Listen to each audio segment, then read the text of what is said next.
Show, Season 2, Episode 26 starts now. Welcome to the program, MCU News Galore. You know how I like to do it. We have a special guest today. I'm your host, Brandon Davis, joined today by Jenna Anderson.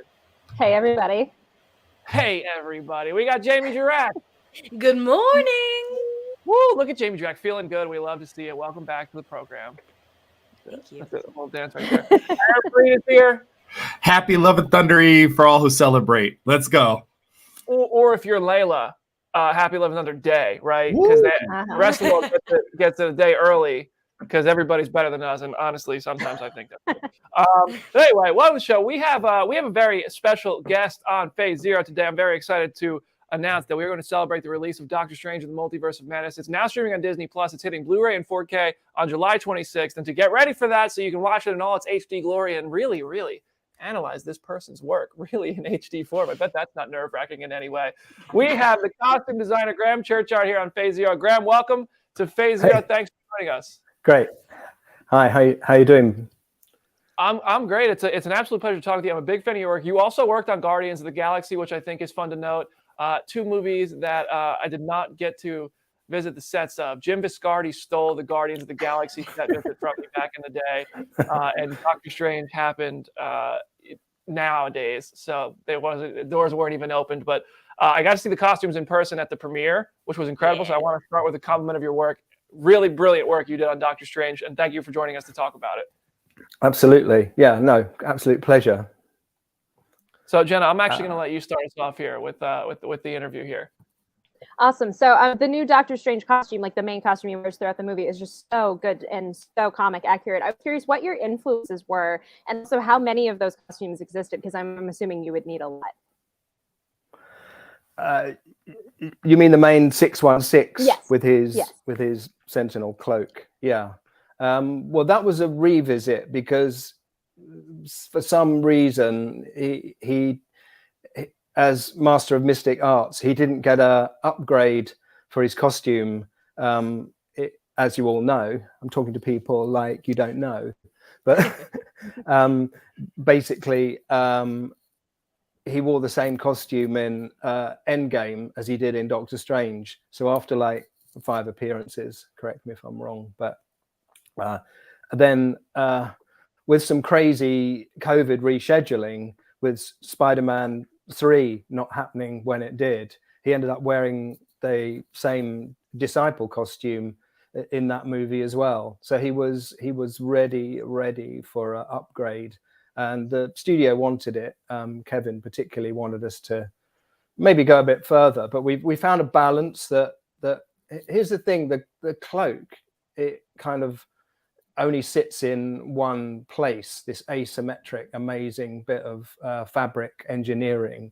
And I know everyone would have liked it to have been sort of further back from the body, because in the comic world, you can redraw it however you want. But when it's a real thing, it has to kind of sit where it sits. So what I'm saying is that in upgrading the Strange costume, we did go back to the comics, and the studio and all the guys at VizDev, Ian Joyner and Ryan Meinerding, they wanted us to introduce and amplify the costume. So we got brighter, we got bigger on the T symbol, and we made that kind of pop a lot more. And you get to see it a lot because, you know, there's big sequences in the movie where cloak is not there, so you do just get to see the whole thing in its beauty, and it's so detailed. It's incredibly detailed. I can't even tell you how many hours it takes to make one of those, but now it's you know, seeing them in real life. I mean, I went to the premiere and it was amazing to see everything on the stands there at the El Capitan and all of those kind of places. But yeah, just to make full use out of the IMAX and the 4K Blu-ray that's coming out is going to be something else, close to a cinematic experience. But hey, I just kind of stand behind it all, and it's got so much detail. It will not it will live up to all that 4K resolution and scrutiny. I think it will withstand the test of 4K. Having seen them, it does look fantastic. You mentioned like the Spider-Man, that he was in Spider-Man before this, and originally this was supposed to release before Spider-Man. And when like the team started to come together when you joined the project, but did shifting it around and stuff like that, or like I know there was a lot of reshoots that very late in the production. Like how much of those changes like affected your work on the costumes? Like did it make it more difficult? Did it give you chances to make new costumes or look at Spider-Man and say, hey, we want to work with the team that John Watts has and make sure we're collaborating there? Like how did that all work? Well, I know Tom Holland from Far From Home because basically I've worked on 6 Marvel productions that are all based out of the UK, from Captain America First Avenger, and then in 2018 met Tom Holland and remade all of his Homecoming suits and the new costumes, the stealth costume and what we called the Bosco suit, because that was the code name for the movie, and the Mysterio costume. So those were all made in-house at Leavesden Studios, and we were into Doctor Strange. We were already shooting, and it was just like, Tom Holland's coming next week. Yeah, they're all coming over. They're all coming, not next week, the week after. Yeah, he's coming. It's like they're going to do this scene in the Sanctum with Spider-Man visiting Doctor Strange and everything. I don't know how it flipped, but it was to do with many things, which I can't really tell you about because I don't know. Sure, it worked out pretty well. All worked out pretty well. Good. So I have a question for you, and it is about Wanda's costume. At the premiere, I made Brandon take a whole photo shoot of me in front of that costume because it's my favorite.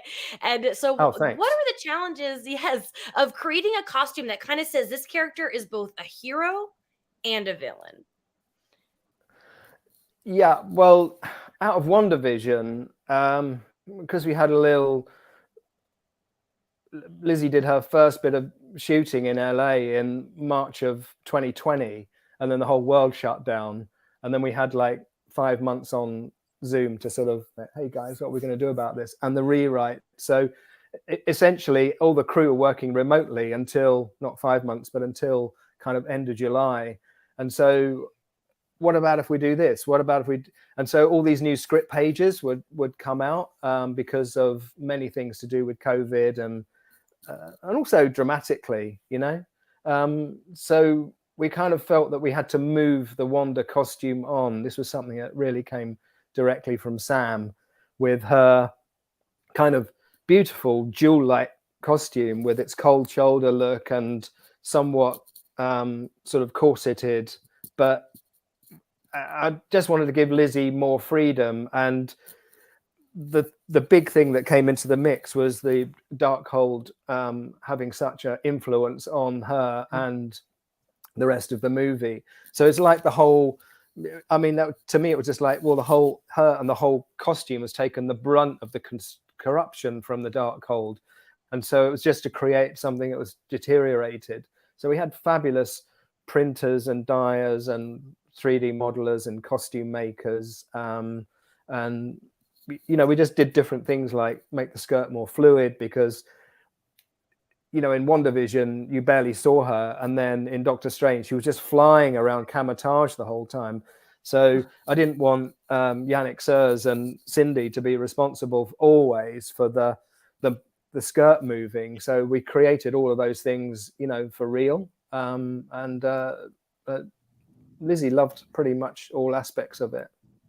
Do you find that actor, like does Elizabeth Olsen or Benedict Cumberbatch or anybody get involved and kind of give you input on things they'd like to see? Do the actors ever say, hey, I'd love to tweak this or have this feature on a costume? Well, the key to a successful costume is as many fittings as you can get, because it's a bit like you put something on and people are sort of, hey, this is great. And they go home and they go and open their refrigerator and go, hang on, I think that was too big on the shoulder. And they come back and do another fitting, say, I think this is too big on the shoulder, or, literally as simple things as that. But you do need to take time to evolve things and fit them. So you get a lot of feedback from, because they spent years in front of the camera and looking at themselves, and they know what suits them. So there's certain parameters that you don't want to do to like, not flatter them, as it were. But generally pretty much they're on board with everything. Interesting. That's cool. And this cast, a number of them have been in a number of Marvels, as you know, so it's like they know what to expect and they know what the deal is. They're on wires, they're fighting, and all of those things. So we need to talk about the Illuminati too, because there are some people who have been in Marvels that were sitting up there as well. How many of those costumes were real, like for Captain Carter or for Captain Marvel variant and all those other people? Interesting question. Because of this stupid thing called COVID, there was a travel ban, and I was unable to go to the States because I live in the UK here on the South Coast, and basically it got to a point where here's the thing, they had another couple of characters which were in a design stage back in the UK for Boulder the Brave, and because of just the way that we couldn't bring a lot of these actors over because of travel ban in reverse and sort of constraints, we couldn't bring Patrick Stewart over to shoot at the same time as Hayley Atwell. Hayley Atwell was into MI7 and other things. So this sort of dream of getting the Illuminati all in one room at the same time didn't happen in London, and it just about happened in LA over something like a 6-month time span, which is an extraordinary thing. I mean, it's like the Illuminati, when I got those pages, it's just like, this is like a whole movie in itself, because it could just expand so much. And luckily Mordo Chiwetel, we'd already established him wearing that costume, so he wears that fabulous costume in the Judgment Chamber. Strange was already established, and there were a few kind of ideas and tweaks going on because of COVID and travel bans, vice versa. Where they landed was kind of where they landed, which was pretty amazing, really. Were there a but lot Captain of, Carter, so answer your question, Captain Carter, we fitted Hayley a few times in London before she then went to the States on the additional photography. Lashana Lynch did so many fittings with her. She's amazing. And we got a really kind of different but accurate and interesting looking Captain Marvel costume there, completely made from scratch, molded, and all the hard parts on there are kind of molded specific to the person's body. But Reed Richards and Black Bolt, they were a little surprise to me at some point. There were lots of other people talked about as, but sadly for me, they're not physical costumes. Was there anybody who was an almost member of the Illuminati that you got to either start cracking at or wished you got to actually follow through on? Yeah, we got very far designing Boulder the Brave, and then we were waiting on casting, and that I took it to a prototype stage. We were kind of in that design sort of thing, getting fabrics together and ideas and waiting for an actor. And poor Boulder the Brave, he almost made Thor 1 and Thor 2 and Thor 3, if I can simplify that. And then it was just like, he's going to get an appearance. And then the poor guy, I've seen designs in the Marvel archive for Boulder's helmet going back to Kenneth Branagh's Thor. So, I mean, he's been a long time waiting, and I don't think he's going to make an appearance anytime soon, but yeah. Right. So you kind of brought up Patrick Stewart as Professor X, and did you get to work on that? Yes. Yeah, we made his suit. Yeah. He was happy. Oh, good. Yeah, go ahead. Sorry. Oh no, I was just gonna say it's a lot of the design is based on X-Men the animated series with his chair and everything. And did you look to the show at all, to the animated series when creating that look? Okay, that was something from Kevin's childhood, the animated series with the kind of bright yellow Dodgem car. Do you call them Dodgems? Do you call them bumper cars? Kind of a fairground kind of ride looking kind of wheelchair.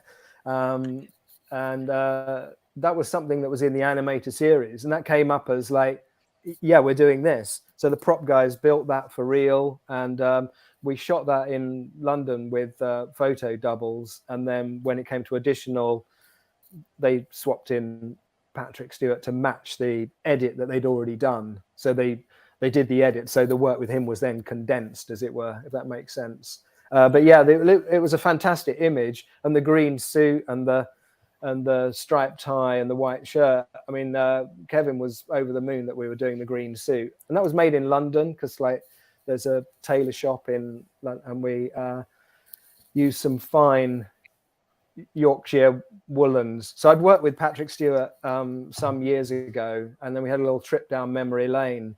And in fact, his mother worked in the woolen trade in Yorkshire in England. So he was really happy that he was wearing something that came from his sort of mother's sort of heritage of working in that industry.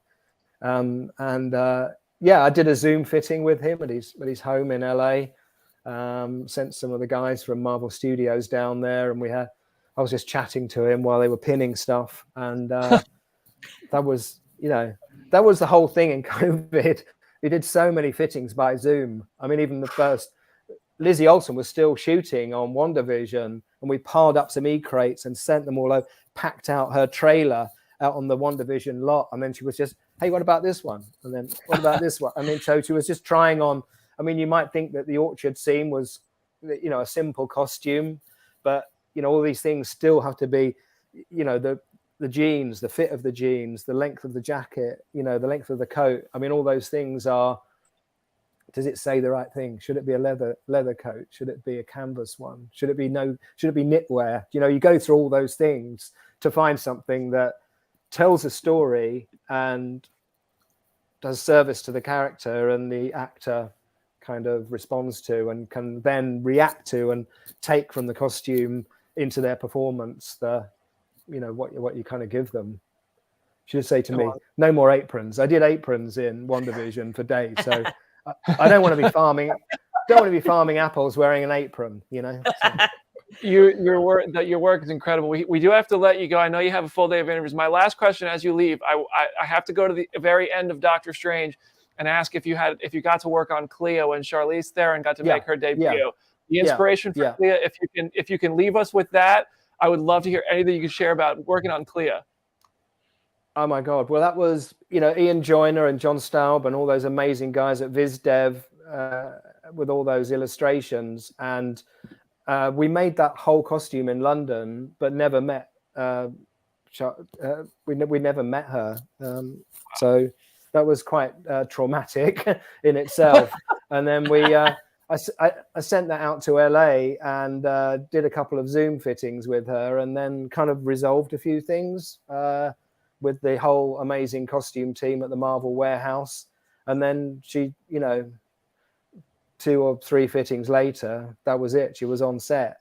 But the inspiration, oh my God, that would take another whole interview by itself, because that went from someone who was sort of a gardener in a dreamscape in the multiverse to then this sort of warrior who's a warrior from another dimension, and she is, Dormammu's kind of daughter, niece from the dark dimension. So all of those things were immensely kind of inspiring to her costume, because in the comics it's the shoulders. So I found a way to resolve the shoulders without making them completely solid. If you get a really close look at them, they're actually transparent. They're around the metal frame on the shoulders, so it lets a bit of light coming through, just so that they don't feel like quite so sort of blocky.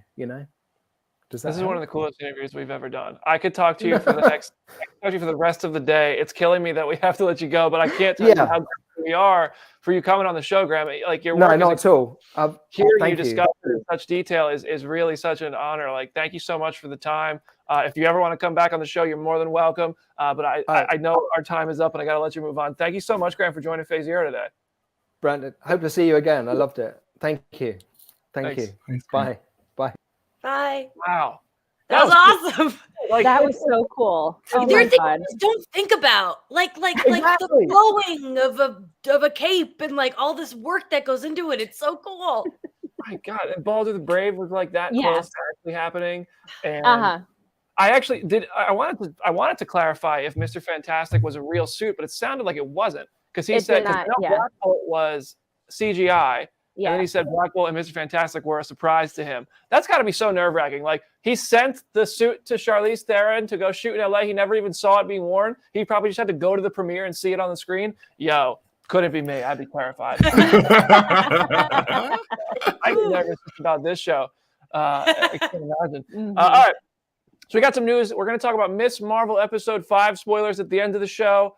But we do have some MCU news that we're going to get into. First of all, Thor, Love, and Thunder reviews are in, and the Rotten Tomatoes score is 71%. That's a positive score, but it's not like as high as most other Marvel movies are.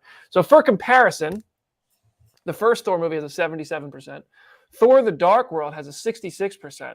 That's a fresh movie. It's rated fresh. Hey, Jim Viscardi's out there right now. I can hear him. He just kicked his chair. Thor: The Dark World is a great movie. I'm also not a Thor: The Dark World hater. I don't know if I'm a hater on most things, though. Thor Ragnarok, 93%. And just for comparison, a movie that is basically commonly hated on, Iron Man 2, has a 72%. And that's higher than Thor, Love, and Thunder right now, which I disagree with. Eternals, these are the most recent Phase 4 movies. Eternals has a 47%, and Doctor Strange in the Multiverse of Madness has a 74%. For me, Thor: Love and Thunder is better than both of those movies. It's actually better than every movie I just named by a considerable amount. But Jenna, I don't know where Jenna gave a full review. Jenna gave it a rating. Jenna gave it a 3.5 out of 5 in the official comic book review. Jenna, the floor is yours. Let me just say, like, if we had the ability to do like quarter ratings, like it was a whole thing at the comic book office when we all said we could do half ratings. But if like I could justifiably argue that it is a 3.75, I just could not argue that it was a 4. And so I was like, as I was writing the review, as I was sleeping on the movie, 3.5 is where I landed on. I still love so much about this movie. I am still so excited to see it again tomorrow night and to talk about it on our bonus episode and stuff. It is just a thing of, this was my most anticipated Phase 4 movie. And even putting that aside and just looking at the execution of it, there are things that I think they could have done better. But I thoroughly enjoy so much of it. I'm very excited to see it again. I'm very excited for the rest of the internet to see it because there's so much to talk about. It's just, 3.5 felt right to me. I'm going to have so much to say on Friday, and I want to say it right now because I don't even think it's a spoiler, but it's like, you know what? I'm not going to do it. I know everybody wants to see don't say it. I haven't seen it. Nothing. Yeah. Aaron got a chance to see Thor: Love and Thunder. Aaron, what do you think?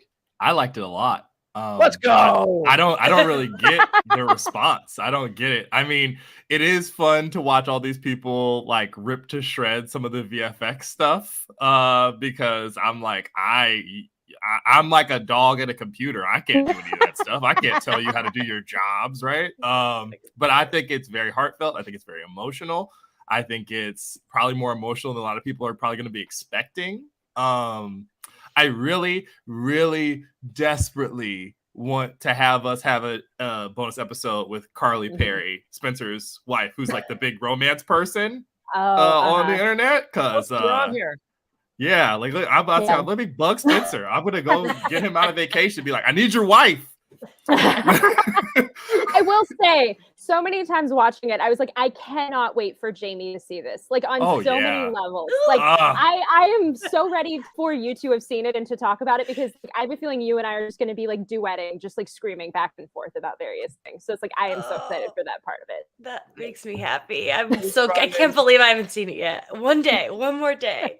Yeah. Tomorrow, Friday is going to be. It's going to be chaos. It's going to be chaos. But I think it's going to be good chaos. I think it's going to be good chaos. We have a question on the YouTube comment section on the Phase Zero channel. By the way, thank you to everybody who has subscribed to the Phase Zero channel. We've had the single biggest growth over the course of a week in this past week since we first launched the channel. So we definitely appreciate all the new subscribers on the Phase Zero YouTube channel. If you're not subscribed, please do so. We're dropping interviews. We're dropping content. We're dropping live shows. All right. We wake up to talk about Marvel for you. So thank you for that. And if you're listening to us in a podcast form in the car, we love you for that too. So we love all of you. All right. Anyway, I forgot to do. Oh, question. All in the Game asked, do the review scores of the Phase 4 movies so far put more or less pressure on Black Panther 2? Honestly, I don't really think it puts any pressure on Black Panther 2, more than Black Panther 2 already has an unfair amount of pressure on it in the first place. Yeah, like, absolutely. I don't think review scores are what people are thinking about with Black Panther Wakanda Forever. And it's not going to, like, I don't go into the movies thinking like, oh, I hope this one has a high review score. But I mean, I'm sure Marvel and Disney are just like, well, we could use a good review score. But they're still, Thor's tracking for like $300 million this weekend, I think. 71% ain't hurting them that bad. Mm-hmm. I mean, like what's the scores on the Venom movies? Like, what does anyone know offhand? Like what they are? You know what? I'm gonna look that up right now because this is gonna prove your point. Those movies suck. I will just say, like, I have spent a lot of time thinking about Rotten Tomatoes. I used to like co-host a podcast about like Rotten Tomatoes reviews of movies, and it's like, no, so many people don't care about the score. Like, so many general audience members are not taking this into consideration when they are going to go see a movie. So, like, when I had forgotten that Doctor Strange 2 was at the score that was at, that's kind of surprising for me. So, like, general audiences don't care. Honestly. To me, it's a little crazy. Days, go ahead. Oh, I was gonna say these days I look at Letterboxd because Letterboxd is way harsher, and that gives me like a more of an idea. Yeah.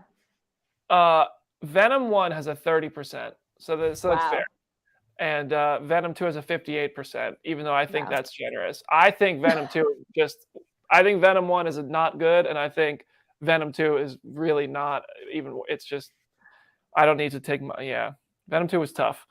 But Morbius has 101%. It's the first movie on Rotten Tomatoes to ever actually get out of 10 reviews, it got 11 positive reviews. Yes. So Morbius really continues its sweep. I did write down a few of the bad reviews because I found this kind of interesting. We all liked the movie. We all give it a positive review. I looked at some of the bad reviews on Rotten Tomatoes. The reveal said, with every half-written joke, the creative stasis settles in like a stale fart. So that's a review. Mad Wolf said, crushing on his ex while protecting his own skin feels pretty superficial. It's a slight premise with weak stakes. Okay, I think people, whatever. Tony Stamp said, almost feels desperate in its attempts to entertain, fights, special effects, and jokes. But if everything's a joke, then does any of it really matter? Interestingly enough, that's how I felt about Ragnarok. Not as extremely as this person seems to. But I felt like Asgard got destroyed and Thor lost an eye. And all I wanted was an epic moment where I felt it, where something cool happened. We got some of that. But when Hulk jumped out of the ship and smashed on the bridge as Bruce Banner, I was like, bro, just give me one cool moment here. I was pissed. I was like, I don't want to laugh right now. I want to hurt. I want to feel. Hurt me, Taika. Too busy making me have fun, bro. But I had a blast. I don't know. Maybe my taste has evolved. And now I'm a better person for it because I love Thor: Love and Thunder, and I laughed a lot in this movie.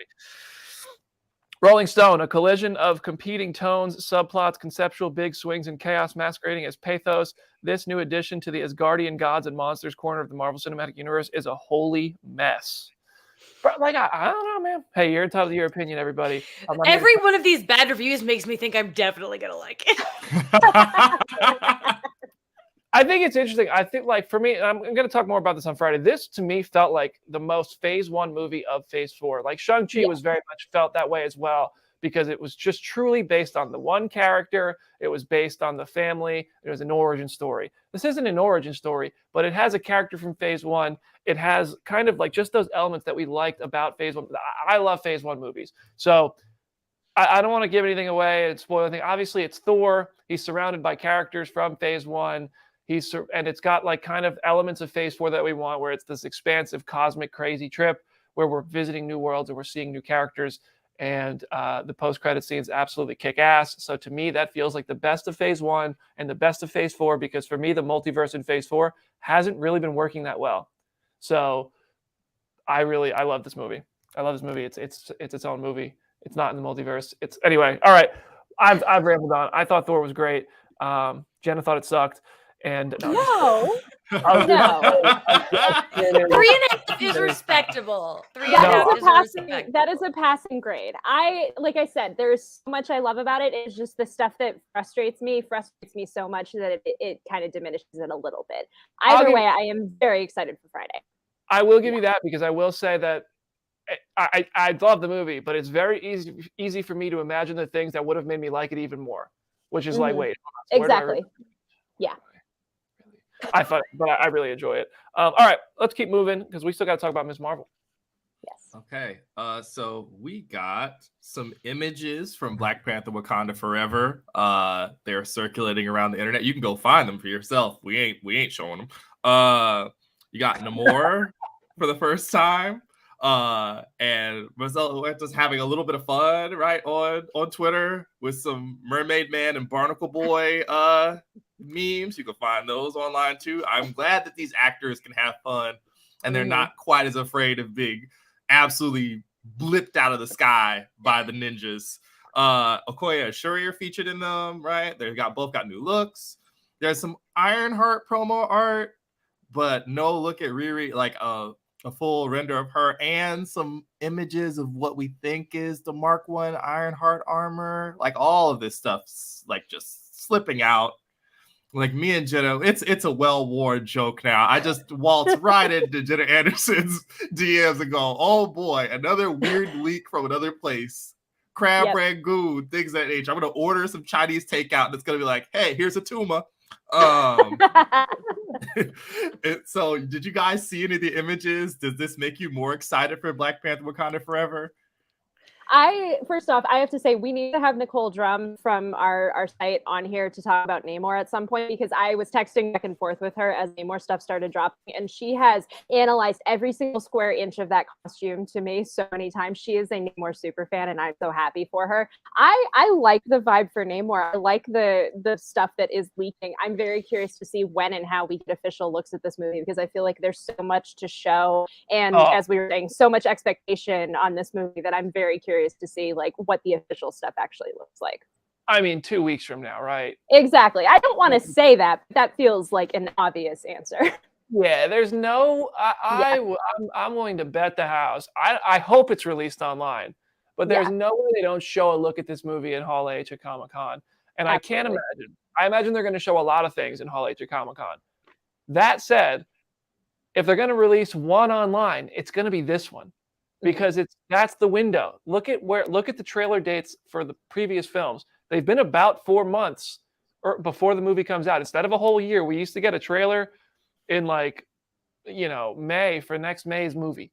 And now we get the trailer for May's movie in January, February. This Spider-Man No Way Home released its trailer after the movie came out. So we might be getting I do believe we're going to get Black Panther: Wakanda Forever at Comic-Con, and that's going to be the one they release online. Maybe not same exact day. I think probably same day. This is not inside information. This is just looking at trends. Like, we're getting to look at this movie 2 weeks from Saturday. There's no way we're not. Yeah.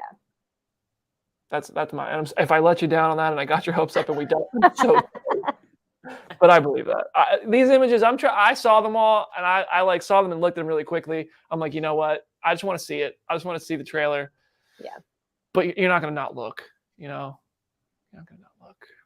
It's true. More news.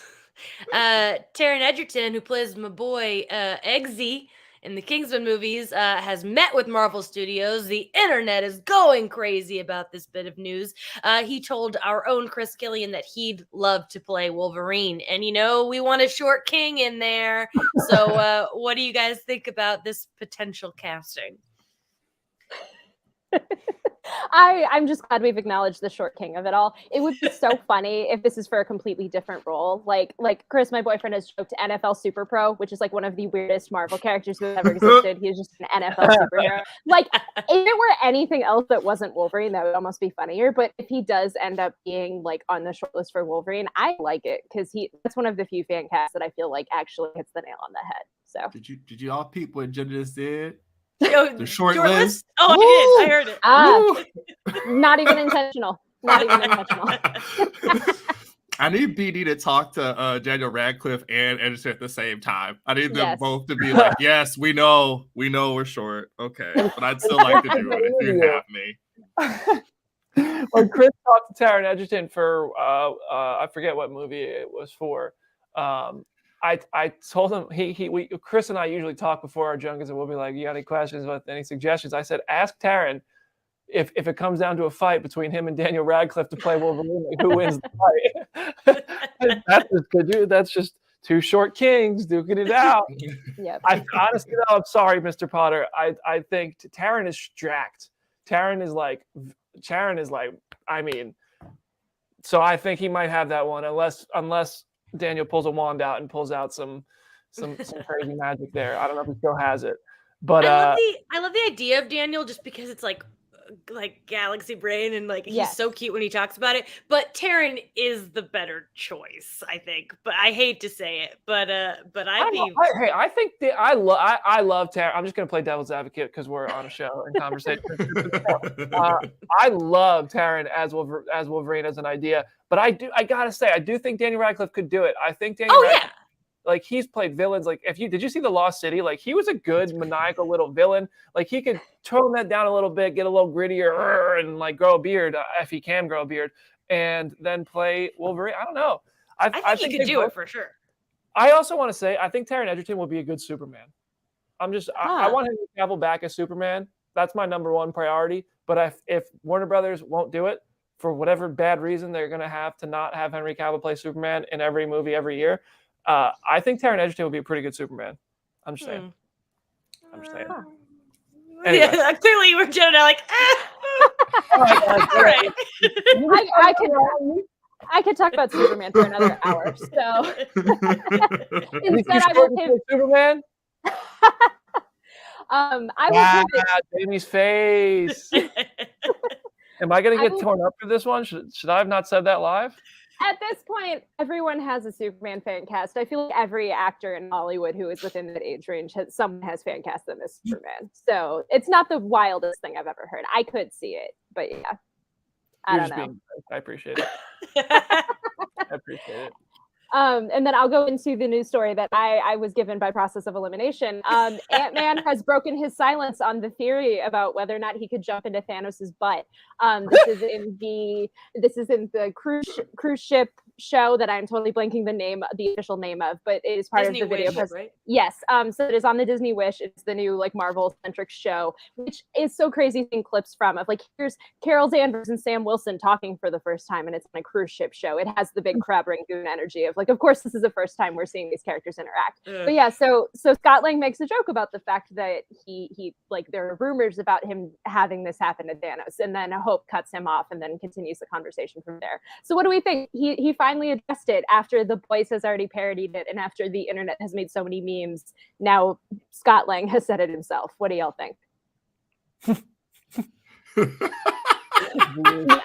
Basically, yeah. It's like, this is the level of like, it's kind of cringe, it's kind of funny. Like, I don't know if you guys saw a clip of Jane Foster Thor from the Avengers game that was going around this weekend. Yeah. Like, it's like, somebody was in touch enough to acknowledge this kind of meme from the internet. Aaron, did you not see that? No, what was going on? I missed it. I was off the grid, man. My bad. What happened? It's going around on Twitter. It's on the site. Jane as Thor talks to Steve, Captain America, in the Avengers game, and Cap says something like, I'm beginning to think everybody here is afraid of you. And she's like, why is that? And he's like, because I heard something about you're stepping on people, or they want you to step on them. And Jane was like, Cap, that doesn't mean what you think it does. What?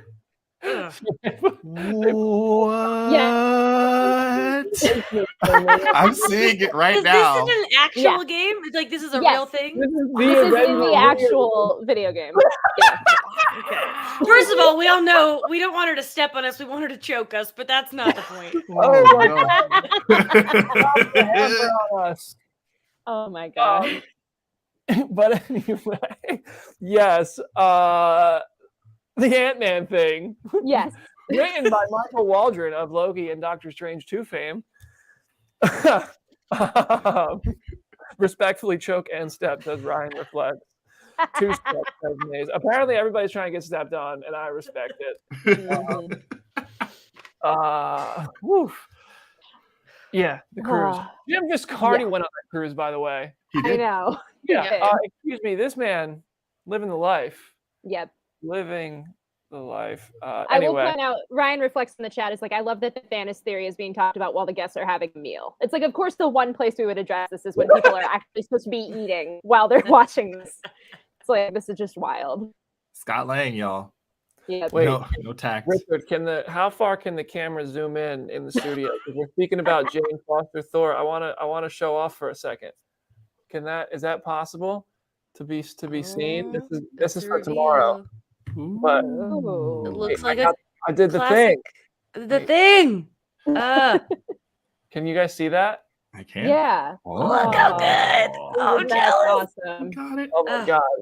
Proudest moment of my life, probably. That's awesome. How can anybody forget she was in a Star Wars movie? Oh my God. I cringed so hard when I read that. How dare you, Taika? How dare you? Anyway, all right. We're going to take a quick 1 minute break. When we come back, it's going to be spoilers for Miss Marvel. So if you haven't watched that yet, go watch it. Pause our show, come back, and we have a lot to discuss. So we'll see you in a minute.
Welcome back to Phase Zero. I'm reading the comment section right now, and it is hilarious. First 20 minutes, insightful interview. Next 20 minutes, chaos getting stepped on and Thanos. This was unexpectedly chaotic, and I love it. These are my favorite kind of shows. Yes. Wow, what a show so far. We gotta talk about Miss Marvel episode 5. We got the finale next week. I'm hoping we have a special guest for us. I also want to thank Neebs again for joining us last week. But this week was anyway. Yes, episode 5 of Miss Marvel just dropped. If you haven't watched it yet, we are about to talk spoilers. Aaron, you're at the top of the screen. What did you think of Miss Marvel episode 5? I enjoyed it. I gotta confess, I am really loving seeing all of my South Asian brothers and sisters really flourish with this content, because I don't know that much about Partition or anything. I can only imagine what it must be like to see it represented on screen for a large audience like this. I don't mind some of the stuff. I did love that we got sort of like the nods to the Back to the Future stuff beforehand, so we knew like that this was sort of coming, like that we would be heading back, and like she would sort of recursively like go in on itself. So while everybody was freaking out about it doesn't make any sense because time travel makes branch timelines because Phase 4 has made us all wild conspiracy board people across the board, it was nice that it sort of all tied back up into a bow. All of the, I mean, like it really, like, how many cool or interesting or relatable family members are they going to give Kamala Khan? Like, really? Even her great grandparents are like, yeah, they're awesome. I would watch this. I would watch them go through their stuff. So I'm loving it. I am wondering how the finale is going to go, because we did do a lot of stuff this episode. I felt like the show ended in this episode. That's just the end. It just explodes. The Circle K explodes. Kamala Khan will return. Oof. Jenna, what'd you think? think? I loved so much of this episode. I think we spent just enough time in the flashbacks. I was very curious to see how much of the episode would involve that and how much of it would involve the present day, but I think they struck a really nice balance. I think watching her great grandparents fall in love was very adorable and well done, and I want more romance from my Marvel content because that was just so excellently done.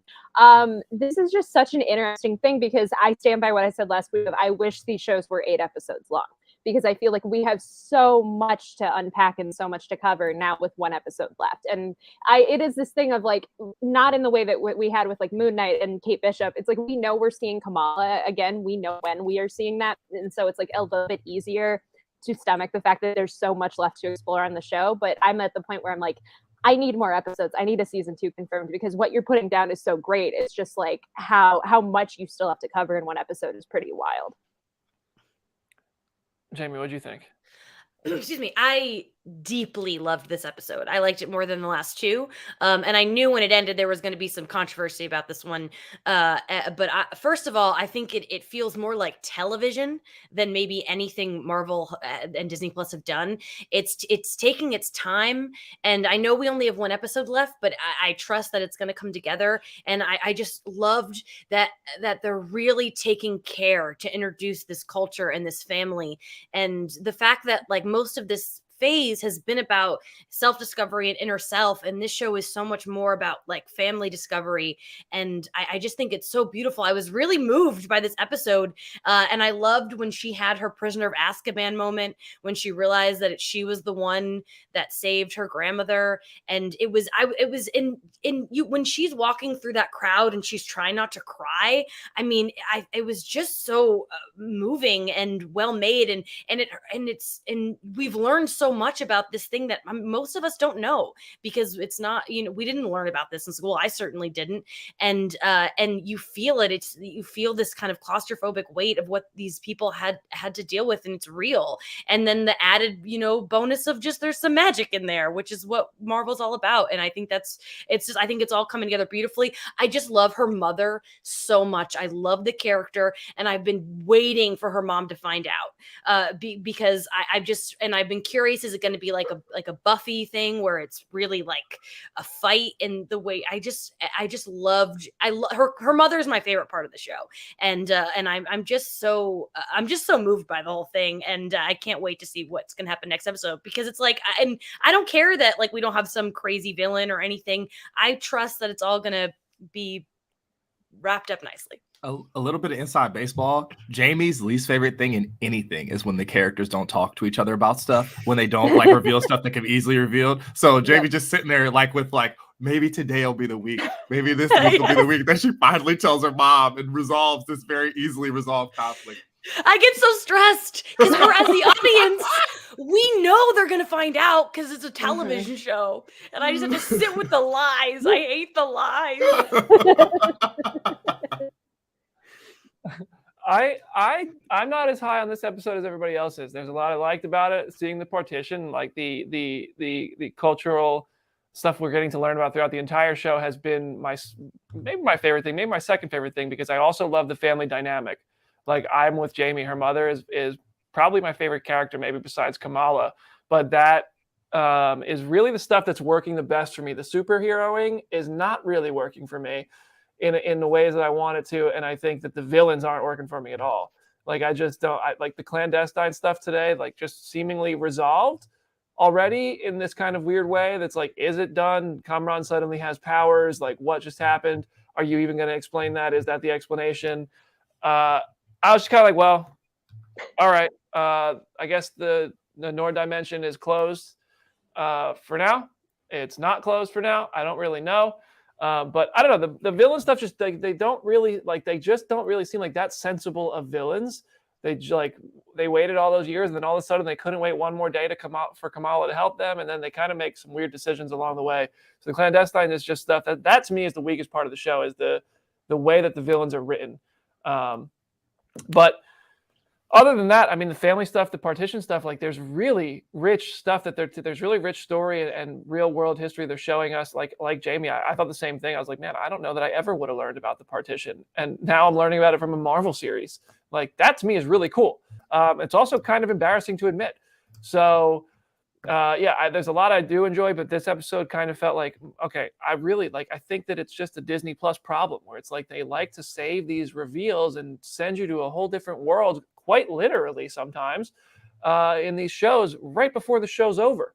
And it's like, well, I don't know, maybe it's just the structure of their storytelling. Maybe it's just something like that. That's like, it worked for me in Moon Knight, but then the Moon Knight finale felt underwhelming because it peaked in episode 5. And then in WandaVision, it felt like, I guess it came in episode 4 when we got outside of Westview. Loki decided to go off the rails in episode 6. I ended up loving Loki. But I don't know. It seems like they just don't have it down yet perfectly with the Disney Plus shows to have the structure of the reveals of the story and everything in a way that paces it well, because today's episode was short. It's the second to last episode. And now we kind of fully understand the family history, which is great. I'm not saying I have a better way to have told it.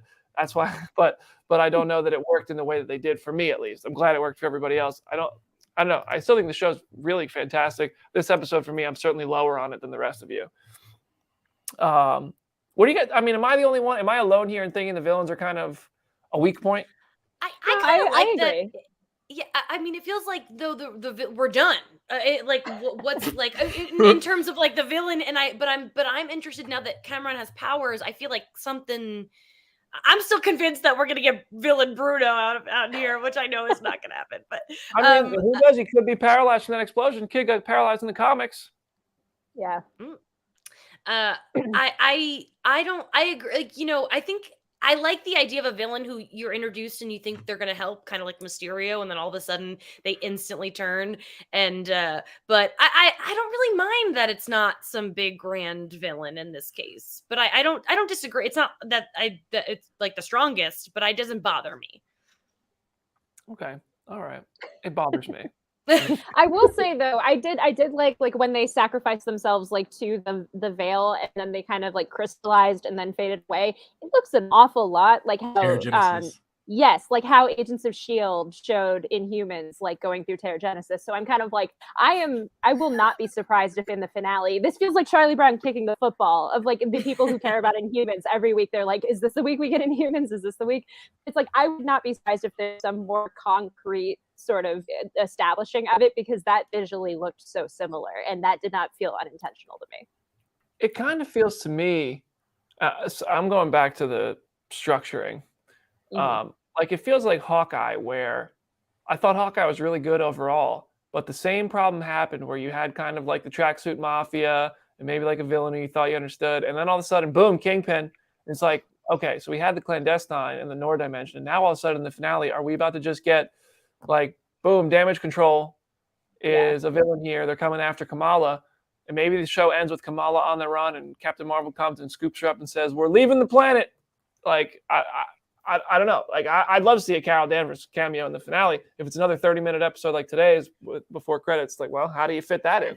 So the structure really throws me off. But overall, Ms. Marvel, Jamie said this, I think, it feels very much like the most kind of TV they've done, and that is really cool. There's a lot to like here. This episode in particular just kind of felt like I was not thrilled because the villains turned out to be so defeatable, I guess. And anyway, I do want to point. I think it's really cool that the costume is coming together.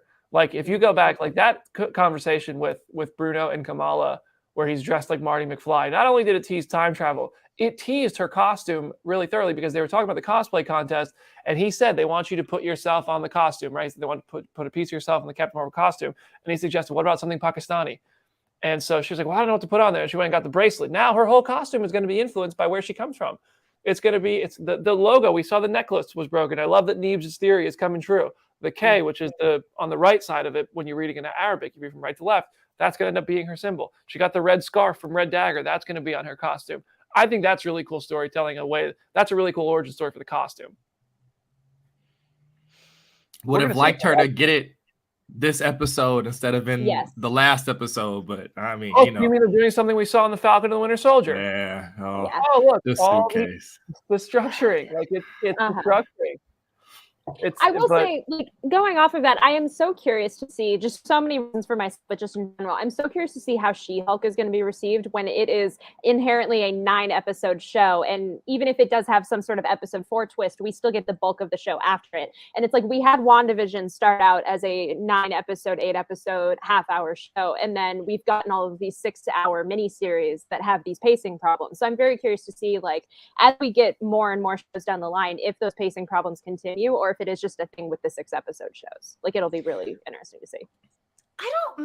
Every time a Marvel show ends, I binge it in one sitting to get the new perspective of what it's like to watch in one. And for the most part, I think when watched all together, I don't think it has a pacing problem. I think that it's just that 6 episodes, if broken up, is just not something we're used to.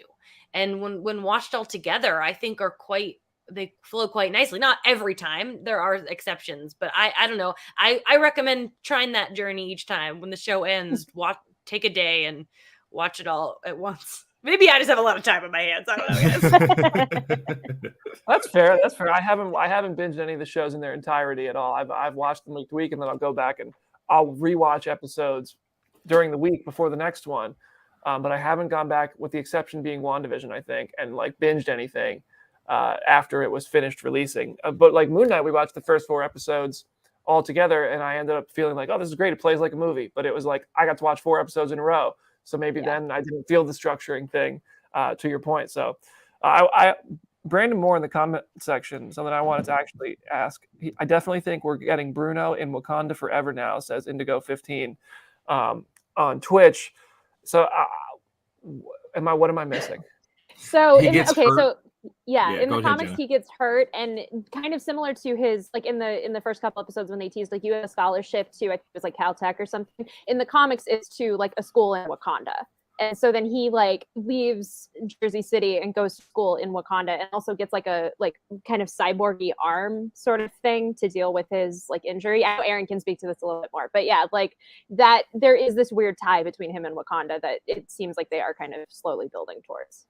Who needs Caltech when you could literally go to Wakanda to go to school there instead? But also, it would be very, very funny if the MCU's Wakanda is this home, this like rehab home for wayward white boys. I don't understand why we keep doing this.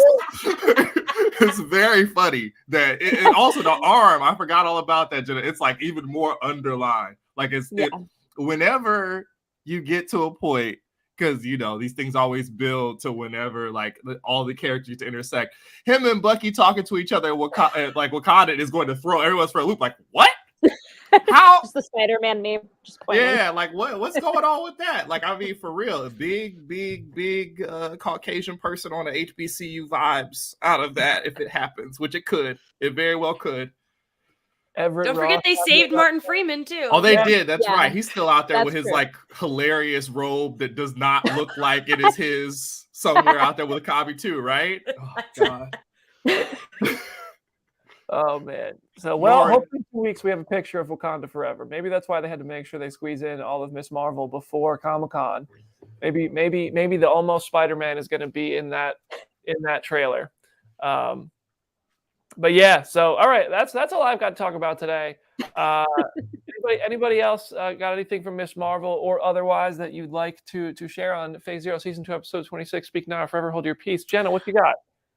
Go read the comics. There's a lot of good comics out there. I didn't get to really plug it last week, but the new Jessica Jones miniseries, The Variants, is one of the best Marvel things I've read recently. Definitely go read that, and just go read comics. There's a lot of good ones out there. What are you reading right now? Oh God, mostly stuff to review, and then just like little odds and ends. Nothing that is actually worth like shouting out. But yeah, The Variants is definitely one of the ones where it's like, yes. And I've been rereading a lot of She-Hulk, so go read She-Hulk. You're going to need it before August. Jamie. Oh boy, check out my other podcast, Hollywood Already Did It, where we're pairing episodes of Ms. Marvel with teen movies, which is like my favorite. And last week, episode 4, we did 1999. They made about 30 teen movies in the year 1999. It is my favorite topic that year. We talk a lot about American Pie, Cruel Intentions, 10 Things I Hate About You. So check it out. I love it. Aaron, what you got? Just check out the site. I'm sure we're going to get a Namor explainer at some point from one Nicole Drum. Yes. She's going to write that.